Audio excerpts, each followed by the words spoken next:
Durante el periodo de reconquista y repoblación del territorio, las apariciones marianas, los milagros y la veneración a las reliquias de Cristo se convirtieron también en un reclamo para la llegada de nuevos colonos.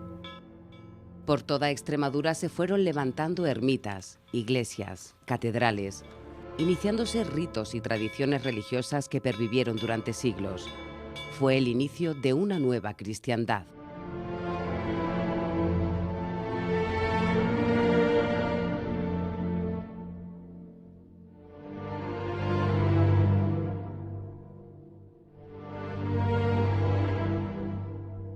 Entre el siglo XI y el XIII, y al tiempo que se va consolidando la reconquista cristiana, proliferan las apariciones de vírgenes por todo el territorio, y especialmente en aquellas zonas de reciente restauración católica. En la Catedral de Plasencia se conservan 3 imágenes procedentes del siglo XIII, destacando la Virgen del Sagrario.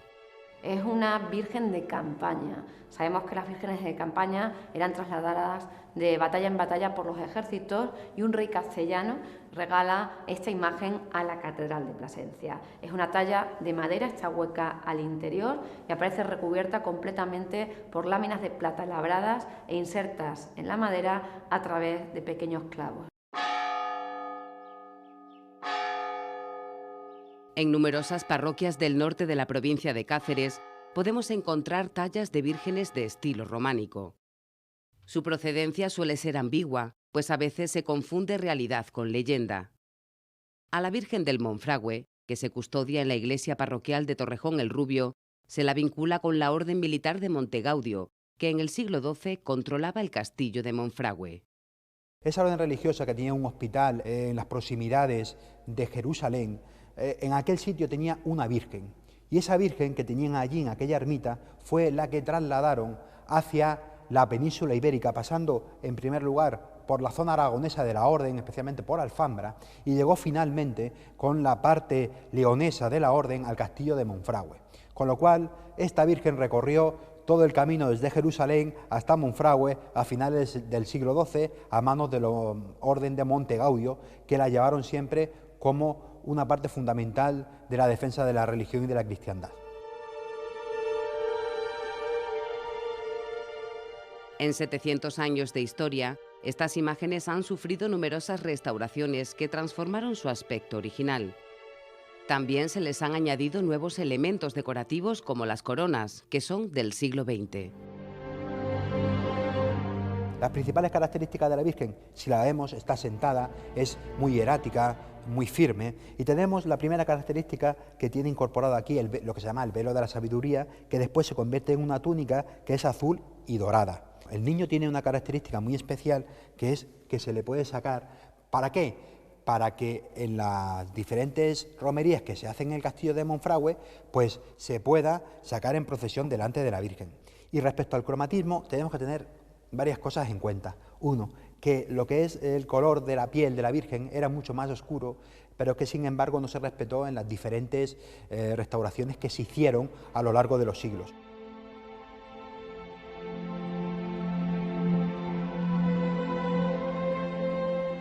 Era habitual, entre los ejércitos cristianos, encomendarse a la Virgen antes de la batalla.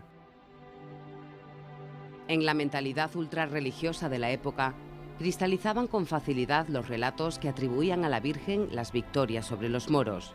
Tal es el caso de la Virgen de la Victoria de Trujillo, la Virgen de Tentudía o la Virgen de la Luz.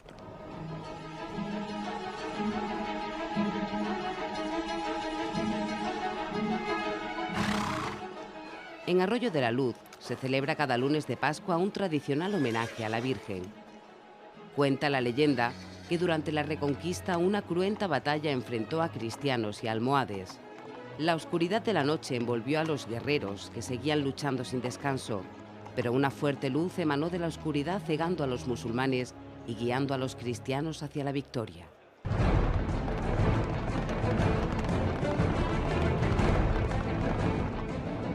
Sobre caballos al galope, los vecinos de Arroyo rinden homenaje a los que lucharon en aquella batalla, recorriendo la calle principal conocida como La Corredera, anunciando la victoria y agradeciendo a la Virgen por guiarlos.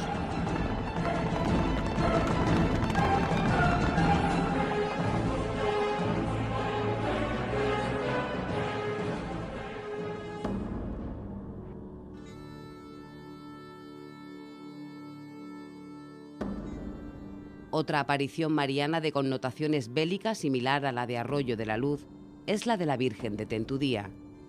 Nuevamente los musulmanes y cristianos están en plena batalla cuando les alcanza la noche. La leyenda cuenta que el maestre Pelay Pérez Correa, ante la llegada de la noche y la imposibilidad de ganar la batalla, pidió a la Virgen: Santa María, detén tu día.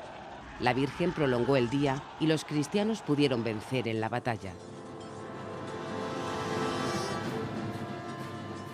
Esta tradición católica puede tener su base en una batalla ocurrida en Sierra Morena el 8 de septiembre de 1248, cerca del municipio pacense de Calera de León.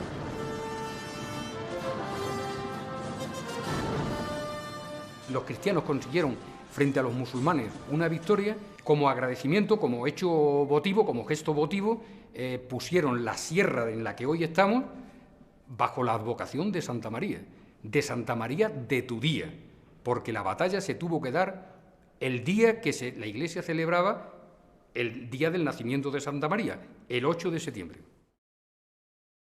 Sobre este acontecimiento histórico se cuenta una leyenda tan arraigada entre la población de la comarca que llegó a transformar el nombre original de la Virgen, Tudía, por el que menciona la leyenda, Tentudía.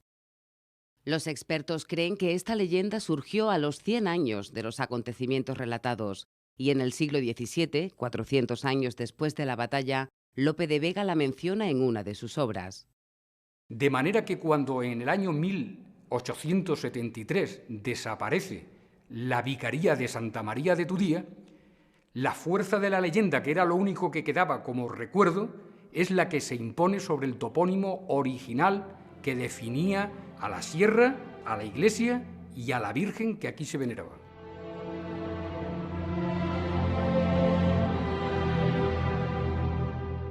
La devoción mariana y la fundación de una pequeña ermita en su honor debió de ser inmediata a la batalla de 1248, pues aparece en una de las famosas cantigas del siglo XIII.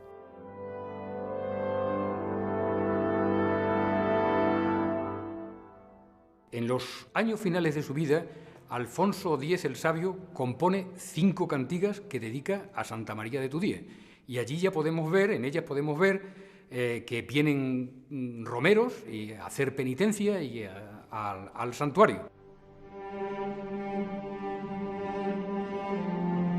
La Virgen que se veneró en el siglo XIII ya no se conserva, pero se sabe que era una talla de madera de estilo románico, similar a las vírgenes de Plasencia o Monfragüe.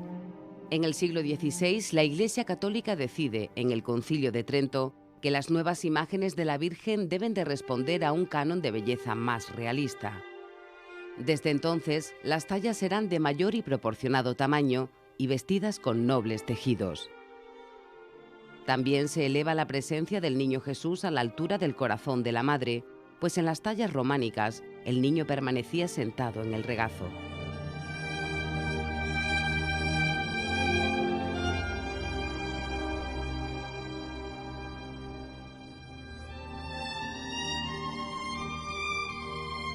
Bajo el manto protector de la poderosa Orden de Santiago, el fervor y el misticismo hacia la Virgen y su pequeño santuario fue creciendo con el paso de los años. Al igual que la corona potencia el monasterio de Santa María de Guadalupe, los maestres de la Orden de Santiago van a potenciar el monasterio de Santa María de Tudía. Aquellos maestres santiaguistas descansan en la capilla sepulcral de la iglesia.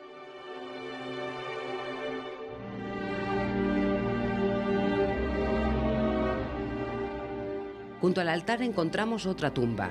En ella se encuentran los restos del maestre Pelay Pérez Correa, al que llamaron el Cid extremeño, y que está estrechamente vinculado a la historia y la leyenda de Tentudía.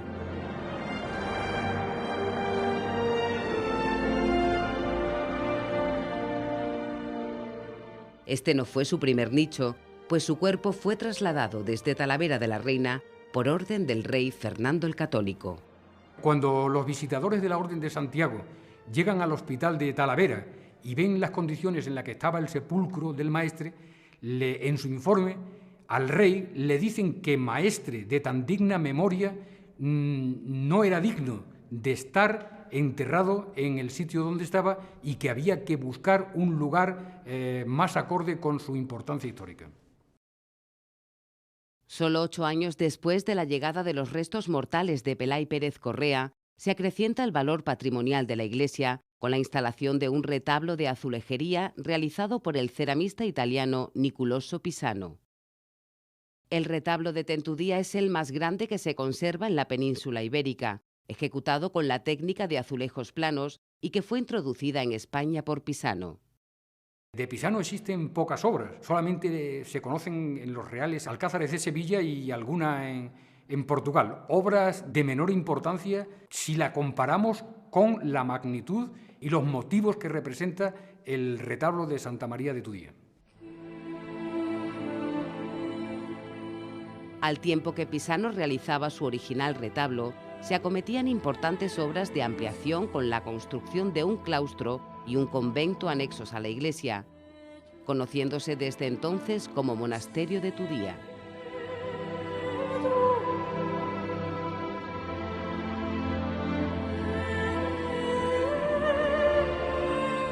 La Sierra de Tudía se consolidó como un faro de devoción mariana, siendo el 8 de septiembre el día de exaltación y fiesta cristiana, celebrándose un mercado y una romería a la que acudían peregrinos de toda Castilla.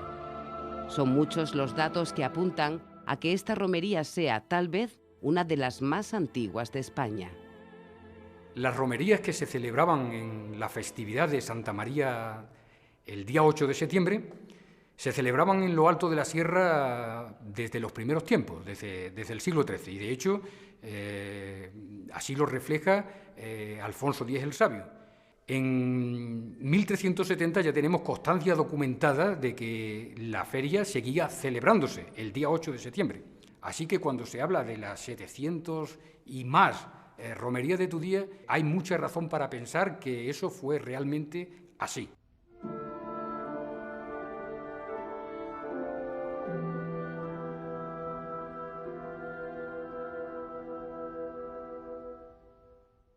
Andando el siglo XIV y asegurado el territorio conquistado, las apariciones marianas buscaron otro nicho en el que pudieran prosperar sus milagros. Es especialmente llamativo que infinidad de iglesias y ermitas extremeñas construidas en ese siglo y posteriores compartan una leyenda muy parecida, donde el protagonista suele ser un pastor, al que bien se le aparece la Virgen como divinidad, o bien es el pastor el que encuentra la imagen enterrada en el lugar exacto donde precisamente la Virgen le pide levante la ermita que habrá de alojarla. Es el caso de la Virgen de Piedra Escrita en Campanario o la Virgen de los Remedios de Fregenal de la Sierra, ejemplos que podemos extrapolar casi a cualquier población extremeña.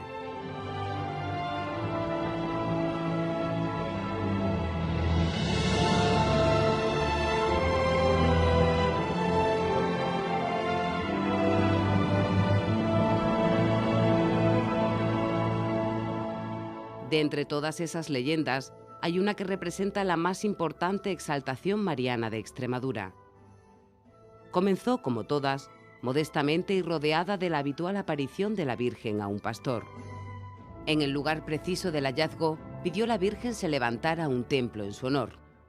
Calculamos que la primitiva iglesia de Guadalupe viene de finales del siglo XIII y que el origen, sea por aparición o sea por descubrimiento de la imagen, tuvo lugar en este periodo histórico.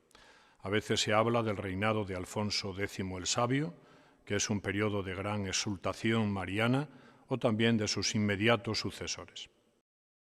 La Virgen de Guadalupe es una talla románica del siglo XIII, realizada en madera de cedro, destacando el singular color de la imagen.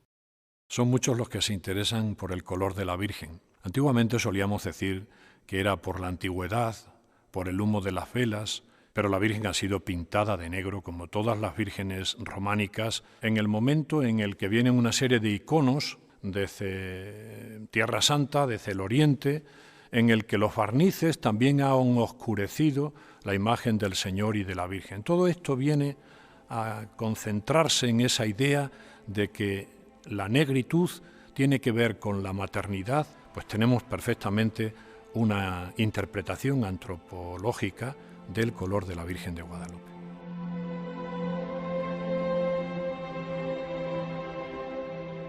El rey Alfonso XI, que solía cazar por estas tierras y conocía de la veneración mariana, ordenó en 1335 se construyera una iglesia de mayores dimensiones. Quiso el destino que pocos años después Alfonso se enfrentara a un grave peligro, pues los musulmanes norteafricanos preparaban una invasión peninsular. El rey movilizó a un gran ejército para detener a los sarracenos y antes de la contienda se encomendó a la Virgen de Guadalupe. Los cristianos vencieron en la decisiva batalla del Salado, deteniendo lo que pudo haber sido una reconquista musulmana de la península.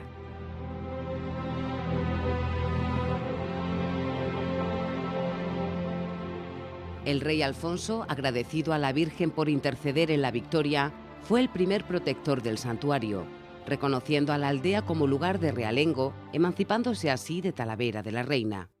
El impulso definitivo para Guadalupe fue en 1389, cuando la recientemente fundada Orden de los Jerónimos recibió el santuario, convirtiéndolo en su principal monasterio en la península. La ocupación principal de los 120 monjes jerónimos que vivieron en este santuario en los mejores momentos de su historia, pues estaban dedicados principalmente a las actividades agropecuarias, no en el santuario, sino en las granjas que tenían alrededor, de aquí a Trujillo, de aquí a Talavera. Los notables recursos económicos que propiciaban tan extensos territorios y una acertada gestión de los mismos permitió a los monjes acometer grandes obras de ampliación en la modesta iglesia.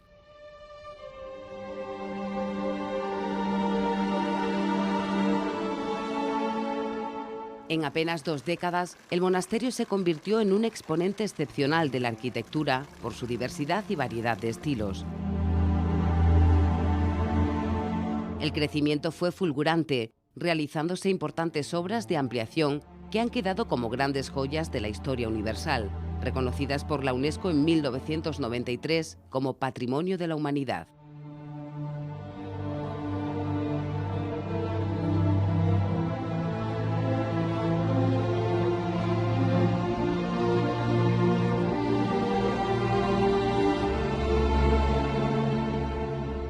Pero Guadalupe no es solo el continente, su contenido fue igualmente rico y diverso. Durante 4 siglos, los monjes desarrollaron una ferviente actividad cultural y científica. El monasterio tenía una escuela de cirugía, tenía 3 grandes hospitales aquí en la población y también tenía la atención de los peregrinos y de los enfermos que acudían al santuario. Los monjes también instauraron un scriptorium, lugar donde los escribanos copiaban códices o escribían documentos originales.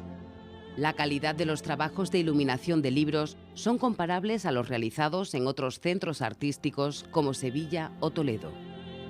El monasterio llegó a contar con una de las mejores bibliotecas del reino, repleta de libros religiosos o científicos. Y también copias de literatura antigua o de los Santos Padres, de libros en latín y en otras lenguas que los propios monjes copiaban y conservaban para su uso y también como el patrimonio de conservación de la gran cultura y de la gran tradición europea.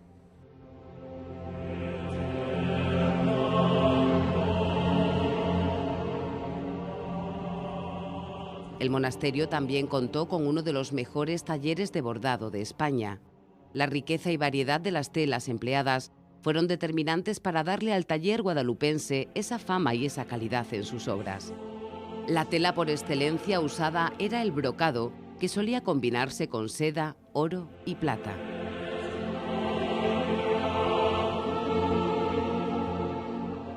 Pero Guadalupe es fundamentalmente conocido por conservar, si no la mejor, una de las mejores colecciones de lienzos de Zurbarán. Viendo cómo el Escorial les estaba robando de alguna manera pues la presencia de la monarquía y la presencia de la corte, ellos sin embargo construyen una sacristía con los pinceles precisamente de Zurbarán y hoy por hoy es la mejor colección y además la única que conserva las pinturas en el lugar para el que fueron pintadas y en el lugar en el que las ideó precisamente Zurbarán.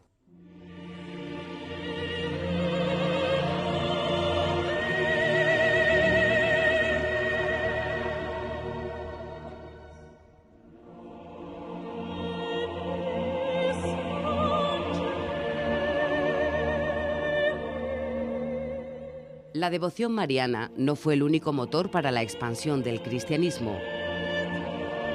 La veneración por las reliquias de Cristo también sirvieron de reclamo para atraer a la población y asentarla en el territorio.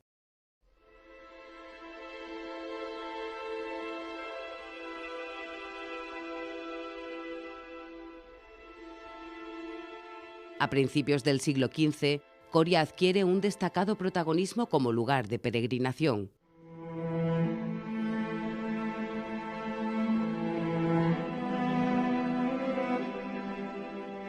Durante siglos se convirtió en un destino obligado para los más devotos cristianos y el motivo no era la veneración mariana. Había un poderoso e inédito reclamo que atrajo cada 3 de mayo a miles de personas deseosas de conocer y tocar una pieza que supuestamente fue protagonista de la Pasión de Cristo, el mantel que cubrió la mesa donde se celebró la última cena del Señor y los apóstoles.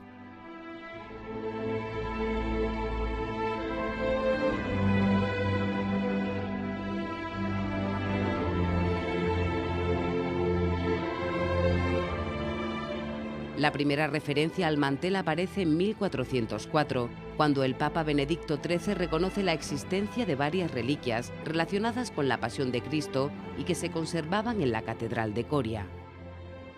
La sociedad medieval es una sociedad muy religiosa y además muy cristológica. Jesús, Cristo, pues ocupa un poco el centro de la fe y al mismo tiempo de la vida. Por lo tanto, tener conciencia de que se poseía una reliquia, por llamarla de algún modo eucarística, es decir, que había estado en contacto con Jesús, nada menos que en el momento de la Santa Cena, pues llamaba mucho la atención entre la población de entonces, entre todos los estratos sociales. Sobre el motivo y fecha de llegada del mantel se barajan varias teorías. Hay quien propone que la reliquia llegó a Coria antes de la invasión musulmana y que permaneció oculta más de 400 años. Otros le siguen la pista a Carlomagno, pues se sospecha que pudiera haber formado parte de su tesoro. Incluso se relaciona la llegada del mantel a Coria de la mano de los caballeros templarios, estrechamente relacionados con Tierra Santa y que durante un periodo de tiempo habían gobernado en Coria. Pero todo son teorías y leyendas sin documentación histórica que lo acredite.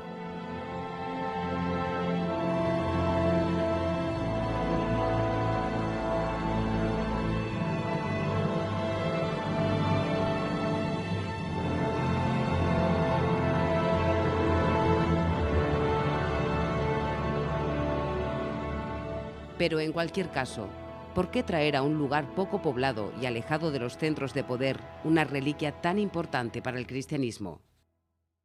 Podemos suponer, lanzar hipótesis, como por ejemplo que en plena Reconquista, en los momentos más virulentos y más convulsos, la monarquía o incluso la Iglesia tuviera intención de enarbolar un signo religioso de primera magnitud, como podría ser en este caso el mantel, para conseguir con ello que los fieles cristianos tuvieran mayor interés en defender aquellos territorios que se habían quedado muy despoblados. Siempre es más fácil repoblar en un sitio donde la gente pueda experimentar esa protección, ese paraguas de una reliquia de mucha importancia. Quizá como efecto llamada, pues podía conseguir que los colonos se instalaran en aquellas amplias vegas después de la Reconquista y que floreciera de nuevo la ciudad y la diócesis.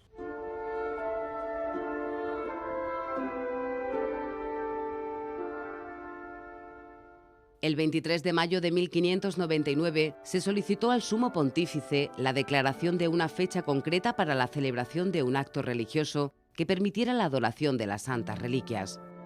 La gracia fue concedida, tomando como día señalado para tal ceremonia el 3 de mayo de cada año, festividad de la Santa Cruz.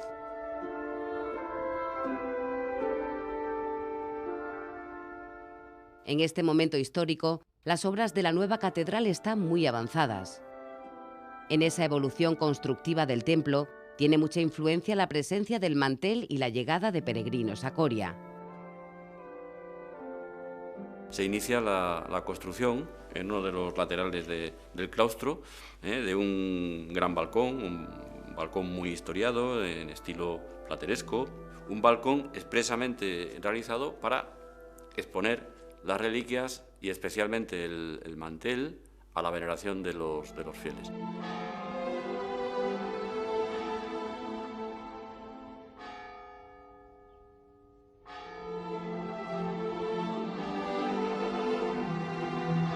Documentos de la época hablan de la llegada a Coria de más de 20.000 peregrinos que se concentraban ante el balcón de la catedral para ver cómo se exhibía el mantel. La peregrinación hacia Coria para venerar las sagradas reliquias, entre las cuales estaba el sagrado mantel, pues debía ser muy importante, muy concurrida. En algunos momentos de la historia, más si cabe que las peregrinaciones al propio templo de Santiago, donde estaba la tumba del apóstol Santiago.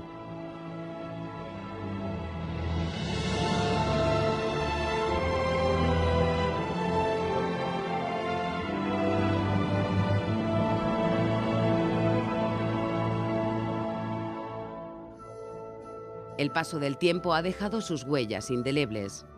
Después de tantos siglos de exposición al público, de tanta veneración, en ocasiones excesiva, el mantel presenta un deterioro evidente. Hay varias roturas producidas probablemente por la exaltación de los peregrinos que desgarraban el mantel cuando era expuesto ante la multitud.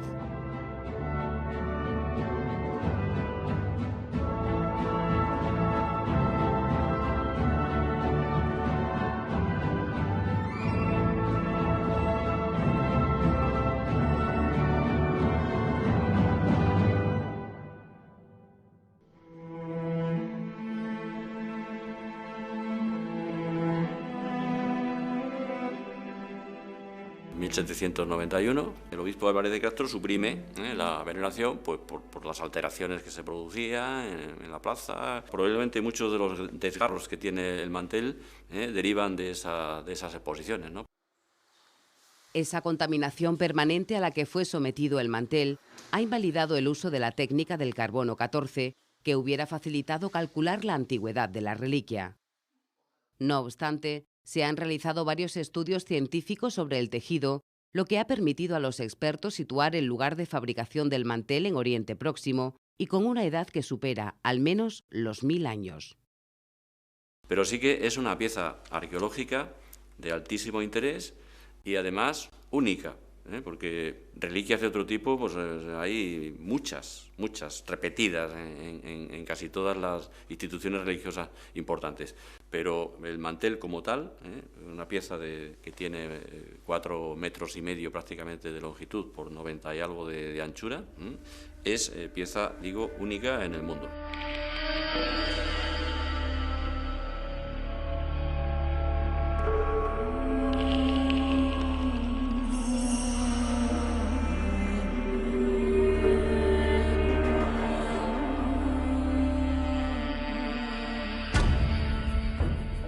La fe católica, sustentada en la devoción mariana y en las reliquias de Cristo, alcanzó su máxima plenitud y popularidad en los siglos XV y XVI. La Iglesia acumuló un extraordinario poder político y social en torno a las 3 diócesis extremeñas, un poder representado por las grandes catedrales.